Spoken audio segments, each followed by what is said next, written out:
Learning market में इसमें आज हम निफ्टी और बैंक निफ्टी का कल का डिस्कशन करेंगे। कल सेंसेक्स की एक्सपायरी रहेगी, उसका डिस्कशन करेंगे। आज ग्लोबल मार्केट्स बहुत ऊपर जाके बंद हुए। इंडियन मार्केट खुला ही बहुत ऊपर,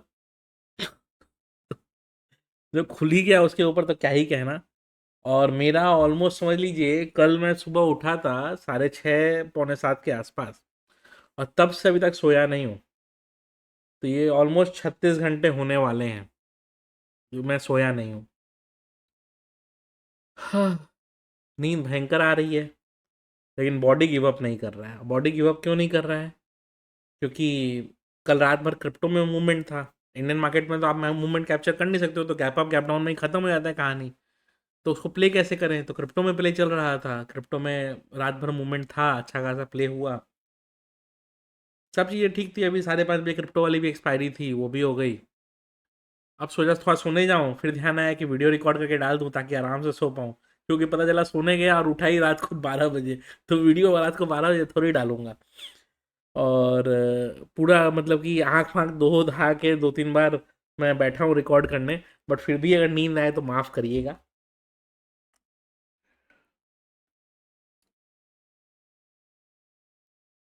देखिए, 2 दिन पहले जब ऑलमोस्ट डेडलाइन नियर आ गया था, तो ट्रम्प के बेटे ने लॉन्ग पोजीशंस बना ली थी, क्योंकि उसको ये मालूम था कि सीज फायर तो हो ही जाएगा। तो ट्रम्प के बेटे ने ऑफिशियली सीज फायर बना लिया, सॉरी सीज फायर के साथ पोजीशन बना ली। बट ईरान ने सीज फायर नहीं किया।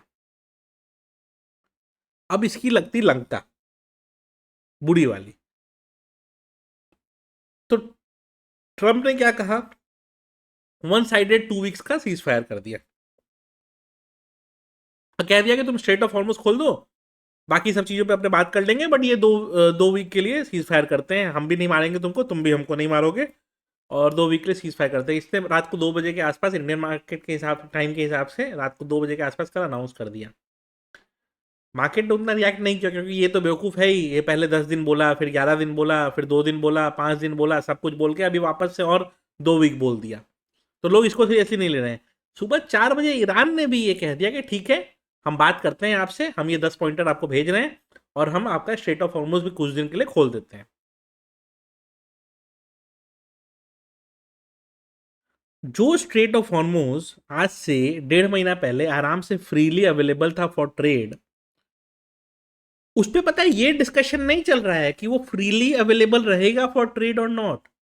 उस पर डिस्कशन ये चल रहा है कि वहां से जो व्हीकल्स निकलेंगे, जो वेसल्स निकलेंगे, उस पर टोल कलेक्शन जो करेगा ईरान। पहले कोई को टोल वगैरह नहीं था, उस पर ईरान टोल कलेक्शन करेगा, उसमें यूएस कितना शेयर लेगा, इसका डिस्कशन चल रहा है। बेशर्मी का सारा हद जो होता है ना, वो पार हो गया है। कि 1.5 महीना पहले तक जो प्रॉब्लम ही एग्जिस्ट नहीं करता था, अब तुमने उसको खोलने के नाम पे टोल चिपका दिया, और टोल चिपकाने के बाद क्या कहा कि ठीक है, एक काम करते हैं, हम लोग नेगोशिएट कर लेते हैं कि तुम कितना टोल लोगे, मैं कितना टोल लूंगा।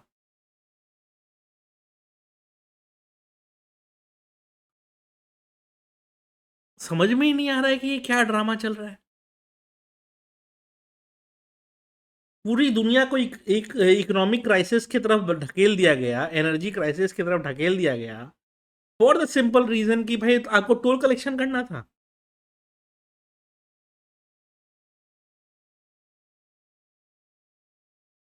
लेकिन चलो ठीक है, यूएस मार्केट बहुत शूट किए, क्रिप्टो मार्केट बहुत शूट किए, एंड सब ऊपर अच्छे खासे गए, एंड वहां पे फिर अभी स्टेबल बैठे हुए हैं सब लोग।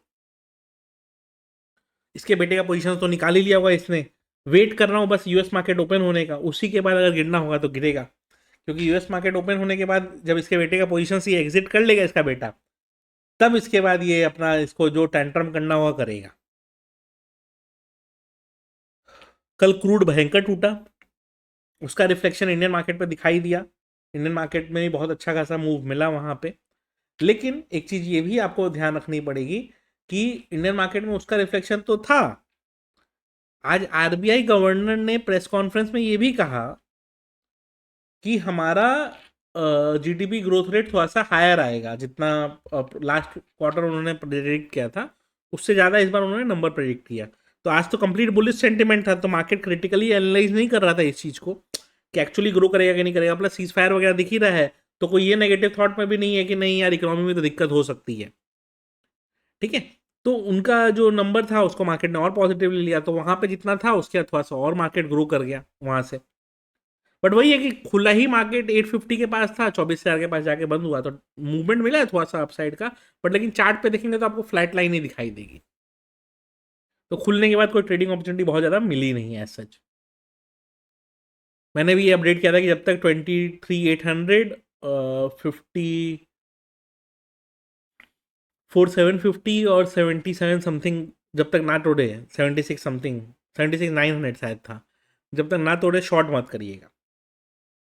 वही हुआ भी, अच्छा खासा मार्केट स्टेबल रहा पूरे दिन, ऊपर नहीं गया ठीक है, लेकिन नीचे भी नहीं गया। तो मूवमेंट से उसके हिसाब से प्लानिंग हुई, सब कुछ हुआ। बस बात यह है कि कैसे इन चीज़ों को हैंडल किया जाए। मैं आपको लिटरली बताता हूँ, इंडियन मार्केट का गैप अप गैप डाउन के बाद आप कुछ चाह के भी हैंडल नहीं कर सकते। हाँ, ये है कि मार्केट वापस 24,000 पे आ गया है। काफ़ी लोग कहेंगे सर फिर से 18,000 नहीं आया, तो फिर से कहता हूँ वो आएगा, इसी फाइनेंशियल ईयर आएगा। बट इसका मतलब ये नहीं है कि आप वेट करेंगे कि हम जब आएगा तभी इन्वेस्ट करेंगे। 22,000 के आसपास जब था तब भी मैंने यही कहा था कि इन्वेस्ट करना चालू कर दीजिए थोड़ा थोड़ा। अभी भी यही कह रहा हूँ कि इंडेक्स आपको जिन लेवल्स पे दिख रहे हैं, स्टॉक्स बहुत टूटे हुए लेवल्स पे हैं। थोड़ा थोड़ा थोड़ा थोड़ा इन्वेस्ट आप कर सकते हैं हर लेवल पे। तो यही है, मेरे को तो इतना ही कहना है। और बाकी आपके ऊपर है, आप उसको कैसे प्लान करते हैं, प्ले करते हैं। बट इस चीज़ से मैं थोड़ा भी पीछे नहीं हट रहा हूँ कि मार्केट 18,000 नहीं आएगा। सीज फायर का मतलब वॉर रुकना नहीं होता है,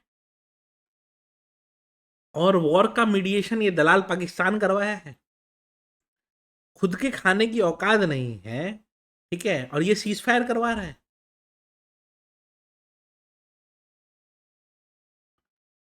कुछ वैसा नहीं है।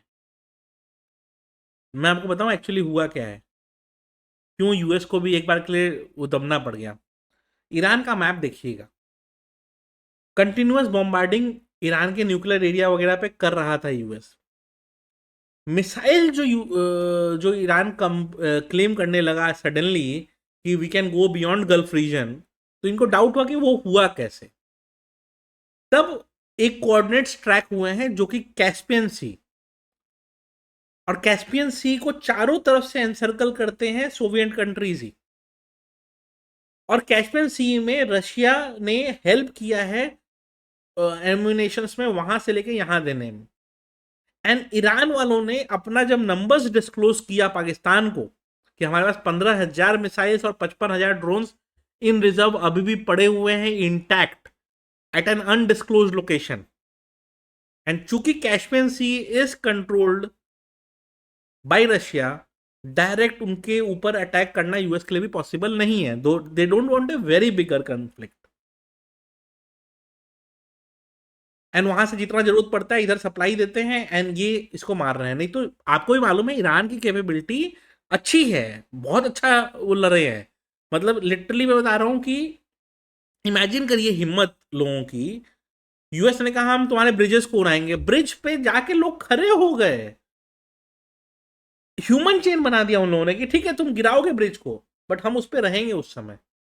और जब उस समय ह्यूमन कैपेबिलिटी होगी लाखों लाख की, आप दुनिया को क्या जवाब दोगे। तो इस तरह का सिचुएशन चल रहा है। नाउ जब ये चीज पाकिस्तान वालों ने बेसिकली दलाली किया, इन लोगों ने जब यूएस को कन्वे किया है कि ऐसा ऐसा प्रॉब्लम है, तुमको अभी कोई सेंस नहीं है, तुम्हारे कोई दिक्कत होगी, तो यूएस ने, अच्छा यूएस डर के बैकआउट नहीं करता है। बात समझिए, आप कोई सोचेगा ना यूएस डर गया, नहीं। स्ट्रैटेजी बोल के कोई चीज होती है ना, कि इफ समबडी इज क्लेमिंग कि उसके पास 15,000 मिसाइल है तो 15,000 नहीं भी होगा। अब सब लोग तो हमारे विश्वगुरु की तरह फेंकू होते नहीं है, तो 15,000 नहीं भी होगा, और अनऑफिशियल नंबर है, ऑफिशियली उन लोगों ने नहीं बोला है। ये पाकिस्तान इंटेलिजेंस ने कन्वे किया है कि भाई इनके पास 15,000 मिसाइल्स के रिजर्व्स पड़े हुए हैं इन कैस्पियन सी। और कैस्पियन सी मैं आपको मैप में दिखाता हूं, चलिए। आप मतलब शॉक हो जाएंगे उसका ज्योग्राफी को देख के। ठीक है,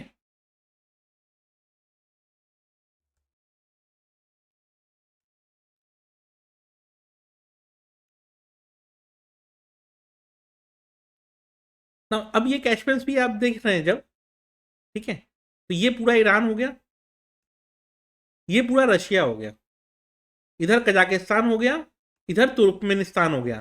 Turkmenistan again communist country, completely backed and completely supported by Russia.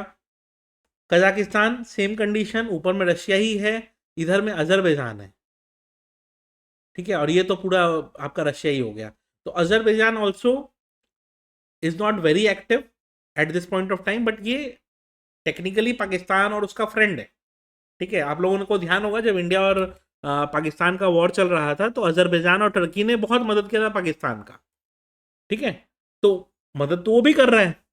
अब यही लोगों ने ये चीज बताई कि भाई देखो ये ट्रांसफर हुआ है, एंड चूंकि आपके कोई भी वाटर बॉडी 12 नॉटिकल माइल्स वाला रूल आता है, तो ये पूरा रीजन जो है ना, ये डिसाइड होता है बाय रशिया कि कौन किसको कंट्रोल करेगा।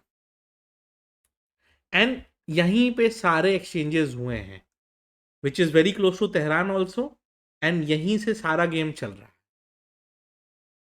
तो डायरेक्ट ईरान के संग सामने नहीं आया रशिया, बट रशिया ने बहुत हेल्प किया, जैसे चाइना ने बहुत हेल्प किया था पाकिस्तान को, क्योंकि पाकिस्तान खुद की औकात क्या है, कुछ नहीं है। और क्यों पाकिस्तान को सीज फायर करना पड़ा था, या क्यों पाकिस्तान जाके यूएस के सामने भीख मांगा था कि भाई इंडिया से बचा लो हमको, उसका रीजन क्या पता है आपको? जब चाइना ने हेल्प किया इनको, तो इंडियन एयरफोर्स ने क्या किया था, जाके सारे रनवेज को उनका उड़ा दिया था एक ही रात में, क्योंकि वो ड्रोन वगैरह फेंक रहे थे, तो इन लोगों ने सारे रनवेज एक रात में उड़ा दिए। टैक्टिकल मूवमेंट बोल के एक चीज होती है जो कि चाइना ने बताया पाकिस्तान को कि इंडिया अपने ब्रह्मोस को मूव कर रहा है टुवर्ड्स योर बेसिस, एंड एक दो पॉइंट्स ऐसे इंडिया ने एक्टिवेट कर दिए थे सिर्फ डराने के लिए ही, कि हम कभी भी कुछ भी लॉन्च कर सकते हैं। जब ये इंटेलिजेंस गया था ना पाकिस्तान गया, तो पाकिस्तान भीख मांगने पहुंच गया था यूएस के पास कि भाई इंडिया से बचा लो। सेम चीज अभी हुआ है कि पाकिस्तान के जो मीडिएटर्स थे उनको ईरान ने बताया कि हमारे पास ये है, बैक्ड बाय ये। ठीक है, उन्होंने नहीं बताया कि रशिया से है, लेकिन अजरबैजान ने बोला कि कैस्पियन सी में ये ट्रांसफर हुआ है।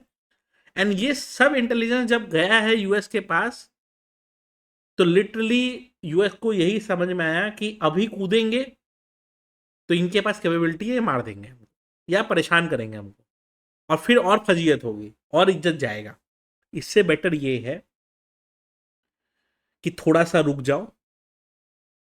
15,000 मिसाइल अगर बोल रहे हैं तो कम से कम 5,000 तो होगा।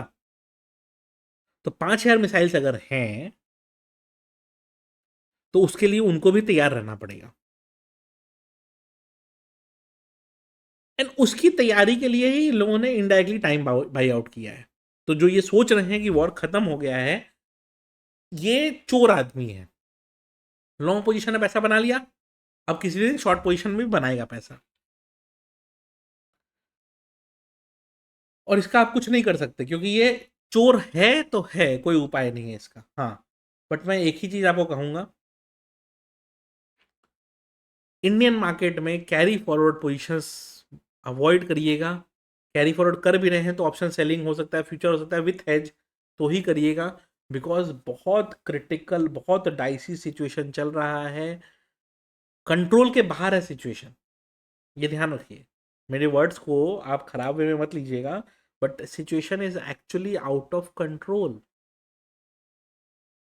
इस सिचुएशन को डील करना ऑलमोस्ट वर्चुअली इम्पॉसिबल है।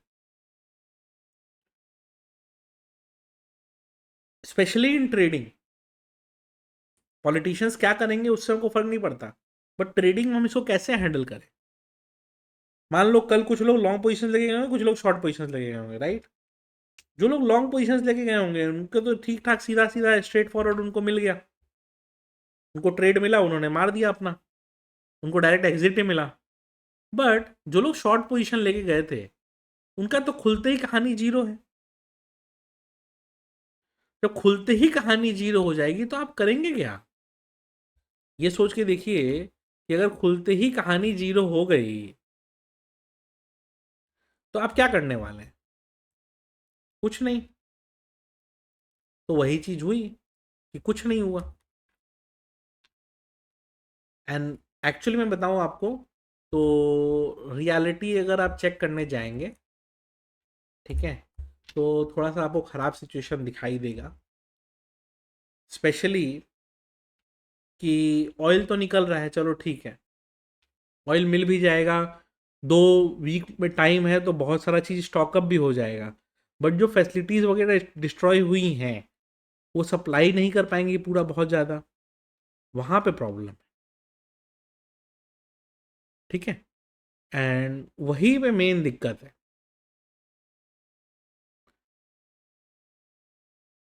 लेट्स प्रे कि ये वॉर वापस से रीस्टार्ट ना हो, और वॉर रीस्टार्ट नहीं होगा तो it is good for everyone. मेरा मानना ये है कि स्ट्रेट ऑफ हॉर्मोज कुछ ज़्यादा ही क्रिटिकल जगह है, उस पे टोल लगाना एंड ऑल दैट नेचुरली सही नहीं है। बट मेरे मानने से दुनिया नहीं चलती है, क्योंकि मेरा माइंडसेट क्या है, resources belong to everyone. But world things की जिसके हाथ में पावर है वही कंट्रोल करेगा। और ये पाकिस्तान चमचा दलाल कहीं का, चौनी छा भिखारी हीरो बन गया है यहाँ पे।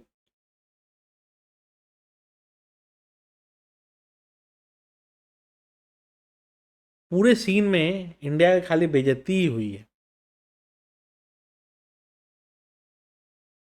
बट कोई फर्क नहीं पड़ता, हमारे पॉलिटिकल लीडरशिप भी इसी तरह का है, उनको सिर्फ अपनी कुर्सी से मतलब है, बाकी कोई चीज़ से मतलब नहीं है। हाँ, ये हम नहीं कह रहा हूँ मैं कि जाके अमेरिका से लड़ लो एंड ऑल दैट, बट नहीं है यार। ऐसा क्या मीडिएशन पाकिस्तान करा दिया होगा जो इंडिया नहीं करा सकता था? कम से कम नाम होता।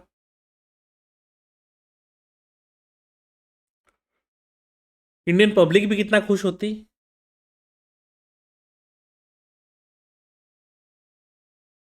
बट ठीक है, हम हैं ही ऑलरेडी क्लेम्ड विश्वगुरु है ना, तो हमें क्या ही फर्क। जिस दिन क्लेम खत्म होगा उस दिन दिक्कत आएगी, तब तक तो ठीक ही है ना सब चीज। और जब सब चीज ठीक ही है तो क्यों टेंशन लेना। आपको क्या लगता है कि इंडिया को भी ये सब ग्लोबल इश्यूज और ये सब में मैटर में दिमाग लगाना चाहिए और कभी कभी इन्वॉल्व होना चाहिए, कि इंडिया में सिर्फ इलेक्शंस पे ही फोकस करते रहे पॉलिटिशियंस, उतना ही जरूरी है? एक बहुत फेमस कोट है कि difference, what is the difference between India, China and US.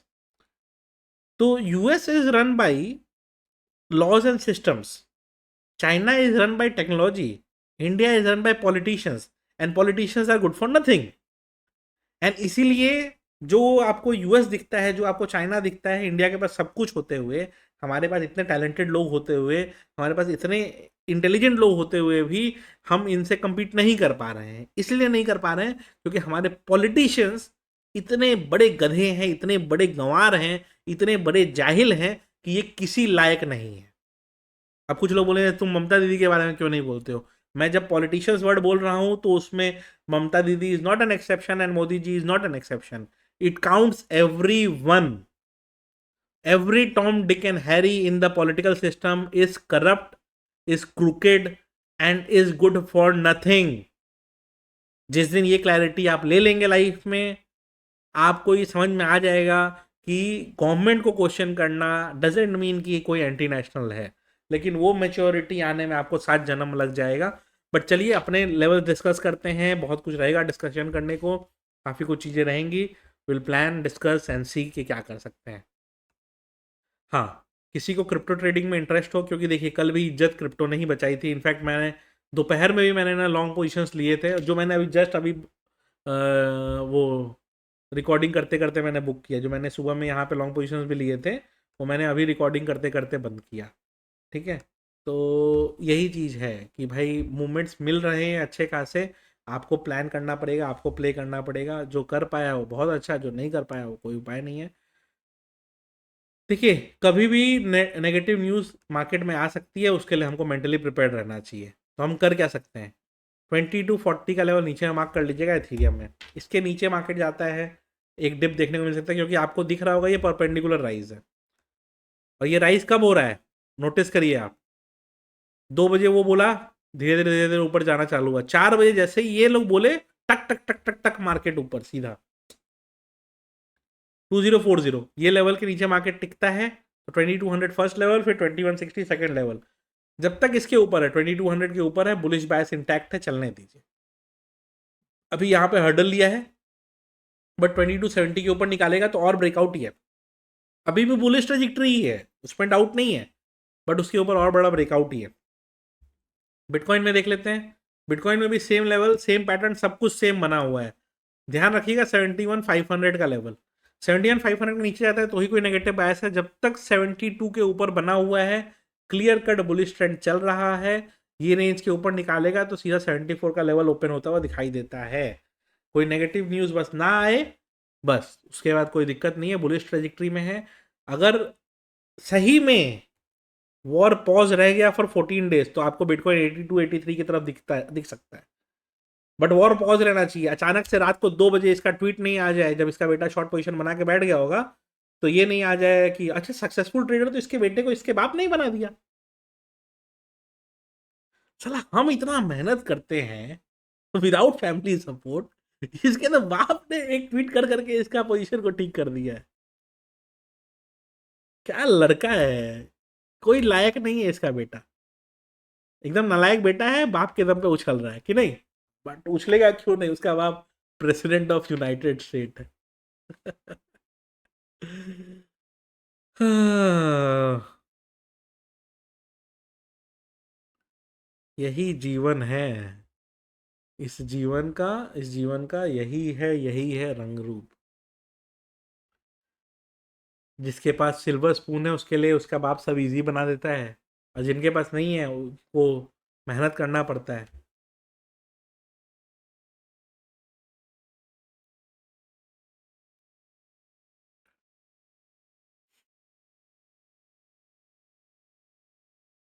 Solana का लेवल्स एक बार देख लेते हैं। सोलाना कंपेरेटिवली ना वीकर चल रहा है, 85 के ऊपर निकलेगा तो ही बुलिश व्यू इसमें आएगा, नहीं तो नहीं आएगा। कंपेरेटिवली वीक चल रहा है, वो मैं पहले ही बता देता हूँ। एक्सजी का ध्यान रखिएगा, ये भी अच्छा मोमेंटम दिया है। 4800 के ऊपर अब जब तक नहीं जाता तब तक बुलिश व्यू मत लीजिएगा, ठीक है। एंड नीचे 47 45 दोनों रेंज को टूटने दिया था। 47 45 नीचे तोड़े या 4800 ऊपर तोड़े, जिस साइड तोड़ेगा उस साइड अच्छा मूवमेंट दे सकता है, ध्यान रखिएगा, ठीक है। और क्रिप्टो ट्रेडिंग में अगर इंटरेस्ट हो तो डेल्टा का लिंक डिस्क्रिप्शन में रहेगा, अकाउंट ओपन कर लीजिए। क्रिप्टो ट्रेडिंग के लिए one of the best platforms है। और अगर आपको किसी और एक्सचेंज में ओपन करना है तो कॉइन DCX कॉइन स्विच दोनों का लिंक डिस्क्रिप्शन में होगा। कॉइन स्विच का में भी आप चाहें तो अपना अकाउंट ओपन कर सकते हैं। जैसे क्रूड ऑयल की ट्रेडिंग है, ये आप यहाँ पे कर सकते हैं, चाहे तो क्रूड ऑयल आप MCX पे भी कर सकते हैं, मैं मना नहीं कर रहा हूँ, बट आप चाहें तो यहाँ भी कर सकते हैं। तो क्रूड ऑयल पे आप ट्रेड करना चाहें तो वहाँ पे कर सकते हैं, ये हुआ, ठीक है। अब इसमें हम XAU वगैरह भी कर सकते हैं, तो XAU, ठीक है। तो XAU के भी आपको मैं उनके रिफ्रेश कर देता हूँ।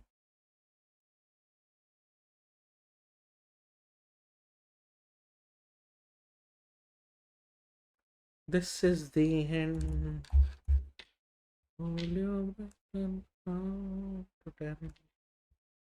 अब ये देखिए यहाँ भी सेम चीज़ है, तो इसमें भी वही लेवल ध्यान रखना है हमको, क्योंकि ये पैक्सी से थोड़ा अलग चलता है। तो 4735 एंड ऊपर में 4790 या 4800 पकड़ लीजिए यहाँ भी। तो ये दोनों रेंज के बाहर निकलेगा तो अच्छा खासा मूव दे सकता है XAU भी। तो अपना प्लानिंग करिए, प्ले करिए, जिस हिसाब से आपको प्लान करना है आप करके देखिए, अपॉर्चुनिटीज़ हैं ही। और कॉइन स्विच पे आप ऑप्शंस वगैरह भी ट्राई कर सकते हैं। बेस्ट पार्ट क्या है ना कि यहाँ पे आपको क्रूड एंड ये सब जो नेशनल कमोडिटीज़ हैं आराम से ट्रेड करने मिलेंगी, और आप कर सकते हैं चाहे तो। प्लस लेवरेज भी थोड़ा ठीक ठाक मिल जाता है। ये तो अभी 5x दिखा रहा है, इसको आप इंक्रीज़ कर सकते हैं। तो XAUT में भी आप 40x लेवरेज तक जा सकते हैं। वो आपके ऊपर है लेवरेज, मैं नहीं कहता कि इतना लेवरेज लीजिए, लेकिन ठीक है। और इधर बिटकॉइन में ब्रेकआउट भी आने लगा है, तो देखते हैं कहाँ तक चलता है ये। ध्यान रखिएगा, अकॉर्डिंगली प्लान एंड प्ले करिएगा। आते हैं इंडियन मार्केट के लेवल्स पे, ठीक है। और जो लोग क्रिप्टो में अकाउंट ओपन कर लेंगे, एक मेल भेजिएगा, नीचे जो मेल आईडी दी है उस पर, तो टीम आपको क्रिप्टो ग्रुप के लिंक का एक्सेस दे दीजिएगा, ठीक है। और ये जो है हमारा टेलीग्राम ग्रुप का एक्सेस, अगर इसका एक्सेस चाहिए तो लेमन में अकाउंट ओपन कर लीजिए, मिल जाएगा आपको एक्सेस। अब देखिए प्रॉब्लम क्या है, यही चार्ट में बता रहा था, इस तरह का स्ट्रेट लाइन वाला चार्ट में ना आपके पैसे बनाना ऑलमोस्ट मुश्किल होता है, क्योंकि ये स्ट्रेट लाइन चार्ट है, इसमें क्या पैसा बनाएंगे,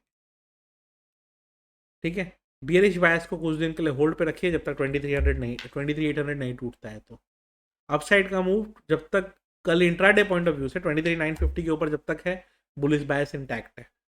शॉर्ट 23950 के नीचे हो सकता है लिक्विडिटी लेने के लिए चला जाए, लेकिन 23800 जब तक नहीं टूटेगा शॉर्ट नहीं बनेगा। बैंक्स बहुत शार्प रिकवरी दिखाए हैं, डिजर्व नहीं करते हैं इतना रिकवरी, तो थोड़ा कॉशियस यहाँ रहिएगा। 55,400 फिर भी मार्क करके रखिएगा, जब तक इसके नीचे नहीं जाता है शॉर्ट नहीं बनता। कल है सेंसेक्स की एक्सपायरी, इंडिया विक्स बहुत डिक्लाइन किया है, उसके बाद देखते हैं कि ऑप्शन प्रीमियम कितना है, तो उसके बाद भी 400 पॉइंट ऑप्शन प्रीमियम है, तो डर अभी ओवरऑल खत्म नहीं हुआ है सिस्टम से। एक होता है ना कि डर खत्म हो गया सिस्टम में, नहीं, डर अभी भी है सिस्टम में। अब इस डर का क्या करना है, अपॉर्चुनिटी देख के प्ले करना है। बट आप नोटिस करिएगा तो प्रीमियम 77,600 पे 430 एंड 370, मतलब 800 पॉइंट प्रीमियम है कॉम्बाइंड।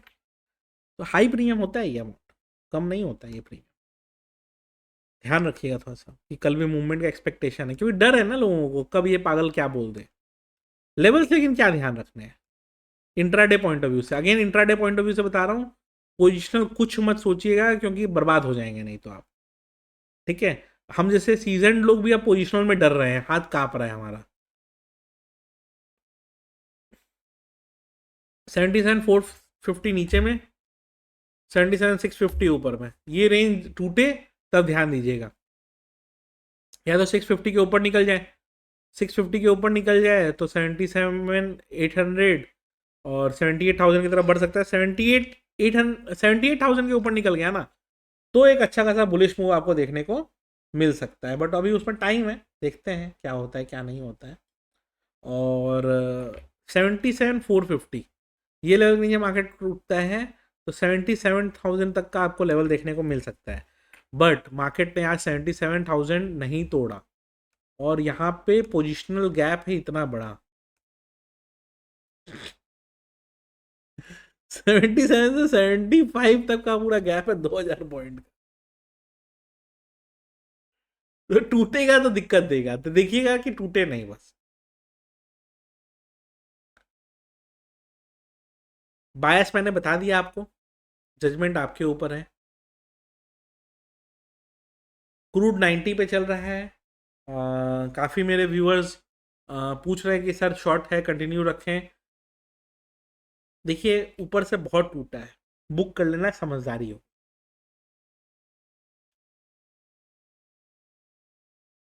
उस पर आपका और मेरा कंट्रोल नहीं है, वो न्यूज़ पे चल रहा है, टेक्निकल पे नहीं। बुकआउट कर लेना, समझदारी होगी।